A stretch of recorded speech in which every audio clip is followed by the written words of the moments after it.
नमो नमः मित्रों।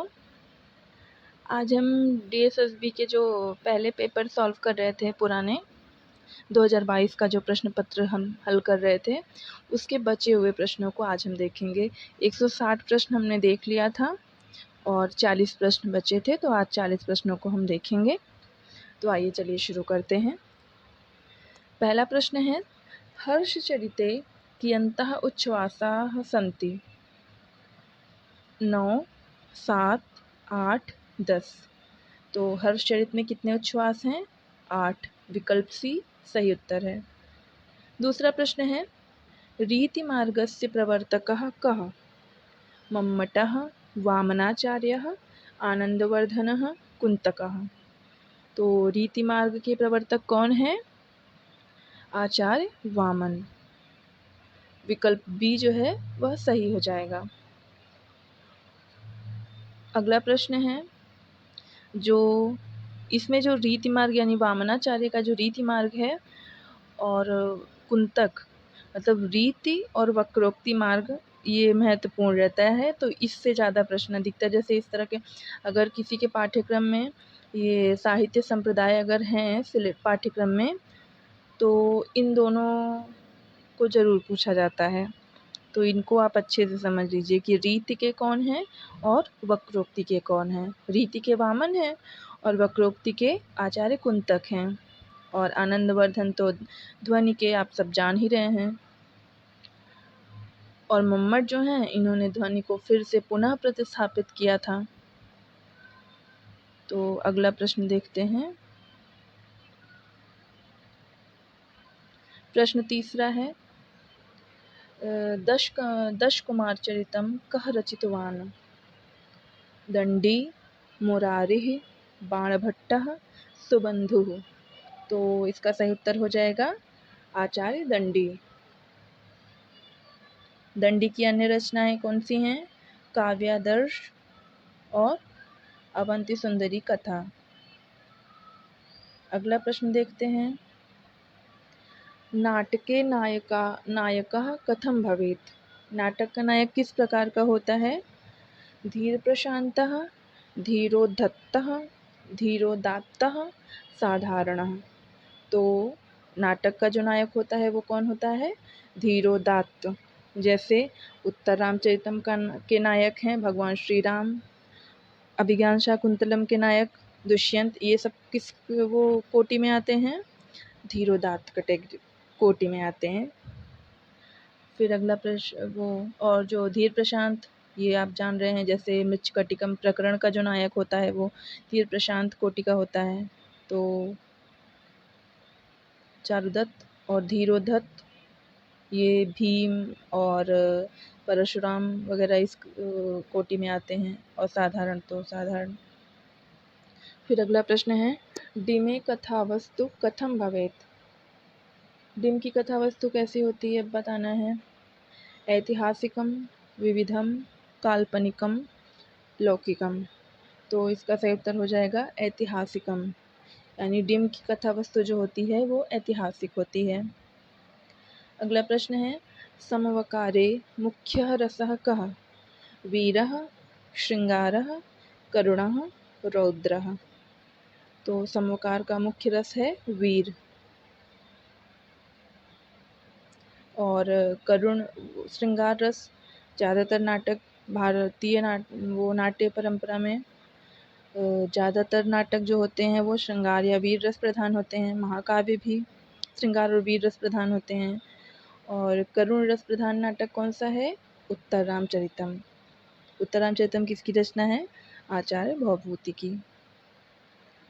फिर अगला प्रश्न देखते हैं, ध्वन्यालोके कति उद्योताः सन्ति? ध्वन्यालोक में कितने उद्योत हैं? 6, 7, 4, 5। तो इसका सही उत्तर हो जाएगा 4 उद्योत हैं।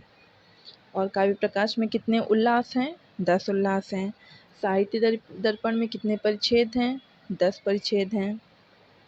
और जैसे 7 इसमें संख्या देखी जाए, 7 जैसे उत्तर रामचरितम, अभिज्ञान शाकुंतलम, नल चंपू, इन सब में 7 अंक हैं।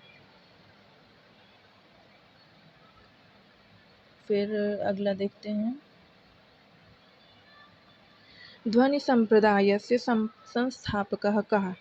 अभी देखिए, अभी मैंने व्याख्या में बताया ना कि ध्वनि संप्रदाय के कौन हैं प्रमुख, संस्थापक कौन हैं। तो इसमें विकल्प क्या क्या हैं? मम्मटः, आनंदवर्धनः, विश्वनाथः, भामहः। तो इसका सही उत्तर हो जाएगा आचार्य आनंदवर्धन। अगला प्रश्न है, ध्वनि सिद्धान्तः व्याकरणस्य केन सिद्धान्तेन प्रेरितो भवति? स्फोट सिद्धान्तेन, समास सिद्धान्तेन, शब्द ब्रह्म सिद्धान्तेन, शब्दार्थ सिद्धान्तेन। तो इसका सही उत्तर हो जाएगा स्फोट सिद्धान्तेन।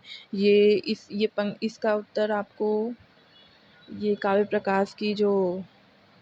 प्रकाश की पुस्तक में आप देखेंगे तो वहाँ पे दिया हुआ है। पहली कारिका के बाद ही ये व्याख्या में, उसमें वृत्ति में दिया हुआ है।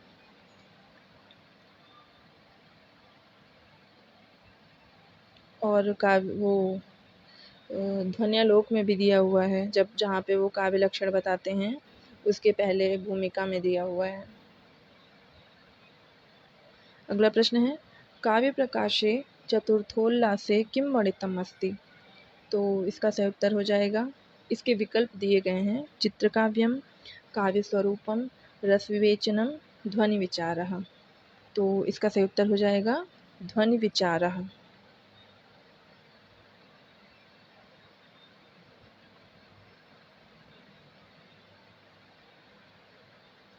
अगला प्रश्न देखते हैं, वक्रोक्तिजीवितम् इत्यस्य रचयिता कः? वक्रोक्तिजीवितम् की रचयिता कौन है? आनंदवर्धनः, कुंतकः, मम्मटः, कुंतकः, पंडितराज जगन्नाथः। तो देखिए, अभी इसको भी मैंने व्याख्या में बताया था ना कि वक्रोक्ति संप्रदाय भी बहुत महत्वपूर्ण है। तो इसका मैंने बताया था किसको? आचार्य कुंतक को। और रीति के कौन है? वामन। ठीक है। और पंडित राज जगन्नाथ आप जान ही रहे हैं, रसवादी हैं। और आनंदवर्धन तो ध्वनि वाले हैं, ये ध्वनि के। और मम्मट को तो मैंने बताया ही पहले। अगला प्रश्न है, अविवक्षित वाच्य ध्वनेः अपरम नाम किमस्ति? अविवक्षित वाच्य ध्वनि जो है, इसका अन्य नाम क्या है? लक्षणा मूल ध्वनि, व्यंजना मूल ध्वनि, अभिधा मूल ध्वनि, तात्पर्य मूल ध्वनि। तो इसका सही उत्तर हो जाएगा लक्षणा मूल ध्वनि। इसी को अविवक्षित वाच्य ध्वनि कहा जाता है। अगला प्रश्न है, ध्वन्यालोके अध्यायाः केन नाम्ना व्यवहृताः? मतलब ध्वन्यालोक में जो अध्याय हैं उनको किन नाम से कहा जाता है? उच्छ्वास कहा जाता है, उद्योत कहा जाता है, सर्ग कहा जाता है, निश्वास। तो इसका सही उत्तर हो जाएगा उद्योत। विकल्प बी सही है।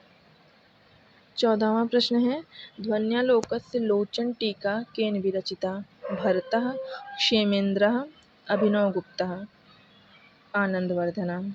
तो इसका सही उत्तर हो जाएगा अभिनवगुप्त।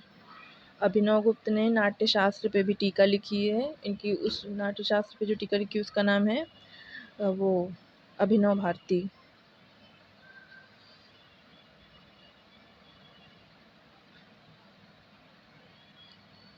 अगला प्रश्न है, काव्यमीमांसां केन विरचिता? वामनः, जयदेवः, भामहः, राजशेखरः। तो इसका सही उत्तर हो जाएगा राजशेखरः। काव्यमीमांसा राजशेखर की रचना है। अगला प्रश्न है, ध्वनेः आश्रयीभूत शब्द शक्तिः का? लक्षणा शक्तिः, अभिधा शक्तिः, तात्पर्य शक्तिः, व्यंजना शक्तिः। तो इसका अर्थ है व्यंजना शक्तिः। फिर अगला प्रश्न है, काव्य प्रकाशे कति अर्थालंकाराः प्रतिपादितः? काव्य प्रकाश में कितने अर्थालंकार प्रतिपादित किए गए हैं? 51, 64, 61, 58। तो इसका सही उत्तर हो जाएगा 61। मम्मटः काव्यस्य कति भेदान् अङ्गीकरोति? मम्मट काव्य के कितने भेद करते हैं? तो इसका सही उत्तर हो जाए, इसके विकल्प हैं 3, 5, 6, 4। तो मम्मट 3 भेद करते हैं, विकल्प ए सही है। 3 भेद कौन कौन से हैं? उत्तम काव्य, मध्यम काव्य और जो तीसरा है अवर काव्य, या इसी को निम्न काव्य कहते हैं। और मम्मट ने जो काव्य का विभाजन किया है वो किसके आधार पर किया है? ध्वनि की प्रधानता के आधार पर किया है। अगला प्रश्न है, नाटके कति संधयो भवन्ति? 7, 5, 4, 6। तो इसका सही उत्तर हो जाएगा, नाटक में कितनी संधियाँ होती हैं? 5 संधि। मुख संधि, प्रतिमुख संधि, गर्भ संधि, अवमर्श संधि और निर्वहण संधि। अगला प्रश्न है, औचित्य विचार चर्चा केन विरचिता? औचित्य विचार चर्चा किसकी रचना है? मम्मटः, कुंतकः, विश्वनाथः, क्षेमेंद्रः। ये रचना है आचार्य क्षेमेंद्र की, विकल्प डी सही हो जाएगा। अब इस प्रश्न पत्र की अंतिम श्रृंखला, अच्छा अभी ये वाली श्रृंखला, 3 श्रृंखला अभी हमारी बची थी। ठीक है, देख लेते हैं। इसमें अब पहला प्रश्न है, नलस्य वन विहार समये कः आगतः? सूकरः, अश्वः, हस्ती, व्याघ्रः। तो इसका सही उत्तर हो जाएगा विकल्प ए सूकरः। अगला प्रश्न है, कादम्बरी कस्य पुत्री? गंधर्वराज चित्ररथस्य, चंद्रापीडस्य, शुकनासस्य, तारापीडस्य। तो इसका सही उत्तर हो जाएगा गंधर्वराज चित्ररथस्य, यानी गंधर्वराज चित्ररथ की पुत्री थी कादम्बरी। फिर अगला प्रश्न है, कालो ह्ययं निरवधि विपुला च पृथ्वी इति कस्योक्तिः?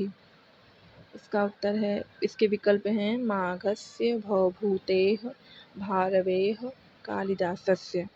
तो ये जो पंक्ति है, ये पंक्ति आई है उत्तर रामचरितम से, तो यह किसकी उक्ति हो जाएगी? भवभूति की। अगला प्रश्न है, मदेक पुत्रा जननी जरातुरा कस्योक्तिः इयम्? हंसस्य, श्रीहर्षस्य, भीमसेनस्य, दमयन्त्याः। तो यह पंक्ति है हंस की। हंस कहता है, जब उसको राजा नल पकड़ लेते हैं तब हंस कहता है अपने बारे में। फिर अगला प्रश्न है, रघुवंशे अंतिम राजा कः?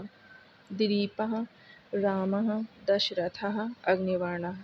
इसका सही उत्तर हो जाएगा अग्निवर्ण। रघुवंशम 31 राजाओं का जो वर्णन है उसमें अंतिम है दिलीप से शुरू होता है और अंतिम है अग्निवर्ण। यह बहुत ही विलासी राजा था, ये पूरे रघुवंश का मतलब एकदम खराब कर देता है पूरा सब कुछ।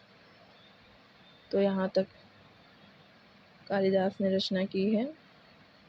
अगला प्रश्न है, उत्तर रामचरिते को नाम तृतीयोंकः? उत्तर रामचरित के तृतीय अंक का क्या नाम है? गर्भांकः, पंचवटी प्रवेशः, कौशल्याजनक योगः, छायांकः। तो गर्भांक जो है वो उत्तर रामचरितम का अंतिम अंक है, यानी 7वां अंक। पंचवटी प्रवेश द्वितीय अंक है और कौशल्याजनक योग ये उसमें है, वो रघुवंशम में है। वो 11 अभी ध्यान नहीं आ रहा है, 14वां या 11वां कौन सा है भी याद नहीं आ रहा है हमें। और छायांक जो है उत्तर रामचरितम का तीसरा अंक है, उसका नाम है छायांक। इसमें छायांक नाम इसलिए है क्योंकि इसमें राम के साथ पंचवटी में सीता जो है अदृश्य रूप में, मतलब छाया के रूप में रहती हैं। वो किसी को दिखती नहीं है, बस तमसा को दिखती हैं भागीरथी के आशीर्वाद से।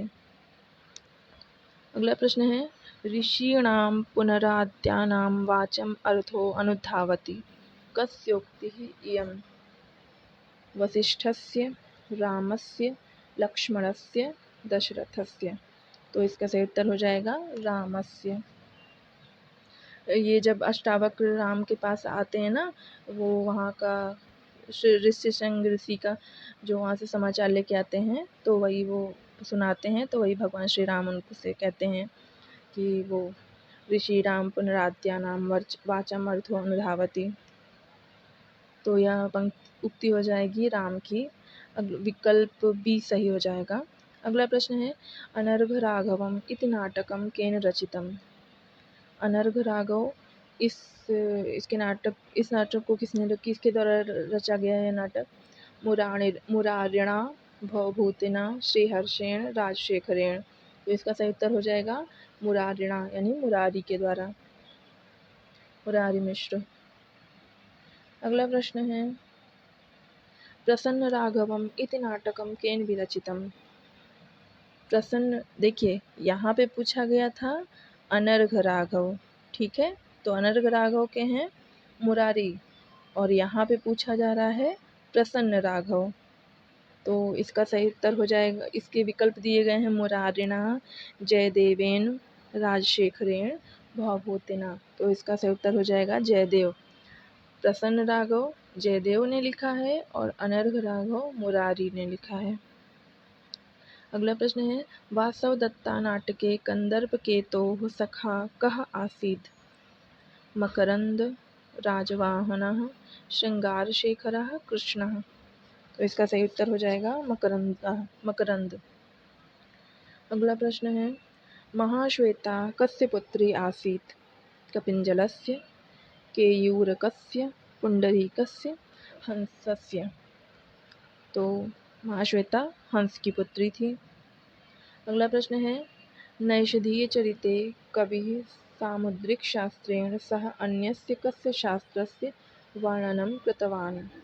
मीमांसा शास्त्रस्य, न्यायशास्त्रस्य, व्याकरणशास्त्रस्य, व्याकरणस्य, तंत्रशास्त्रस्य। तो इसका सही उत्तर हो जाएगा तंत्रशास्त्रस्य। विकल्प डी सही उत्तर है। अगला प्रश्न है पुंडरीकः कस्याम् अनुरक्तः आसीत्। गौर्यां, महाश्वेतायां, पत्रलेखायां, तरलिकायां। तो इसका सही उत्तर हो जाएगा महाश्वेतायां। अगला प्रश्न है सीता विषयकः लोकापवादः रामाय कः निवेदयति। अष्टावक्रः, दुर्मुखः, लवकुशौ, ऋष्यशृंगः। तो इसका सही उत्तर हो जाएगा विकल्प बी। अगला प्रश्न है राजश्रीः कस्य पत्नी आसीत्। मकरंदस्य, राजवाहनस्य, गृहवर्मणः, श्रृंगारशेखरस्य।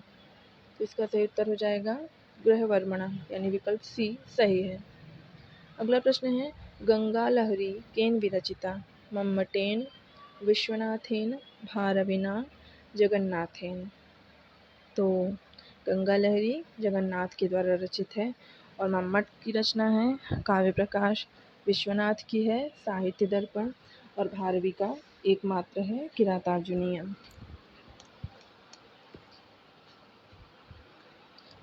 अगला प्रश्न है राज्ञः नलस्य राजधानी कुत्रासीत्। निषधा, इसमें गलत लिखा हुआ है, निषधा नगरी होगा। विदिशा नगरी, किष्किंधा नगरी, पाटलिपुत्र नगरी। तो इसका सही उत्तर हो जाएगा निषधा नगरी। अगला प्रश्न है नलचंपू काव्यम कः रचितवान्। श्रीहर्षः, त्रिविक्रम भट्टः, नीलकंठ दीक्षितः, नारायण भट्टः। तो इसका सही उत्तर हो जाएगा त्रिविक्रम भट्ट। नलचंपूकार है, 7 अंकों में विभक्त है, ये 7 उच्छ्वासों में 7 अंकों में विभक्त है। कादम्बरी कया शैल्या रचिता। पांचाली, लाटी, वैदर्भी, गौड़ी। तो इसका सही उत्तर हो जाएगा पांचाली। नैषधीचरिते आधिक्येन किं छन्दः प्रयुक्तम्। वसंततिलकम्, उपजातिः, मालिनी, मंदाक्रांता। तो इसका सही उत्तर हो जाएगा उपजाति।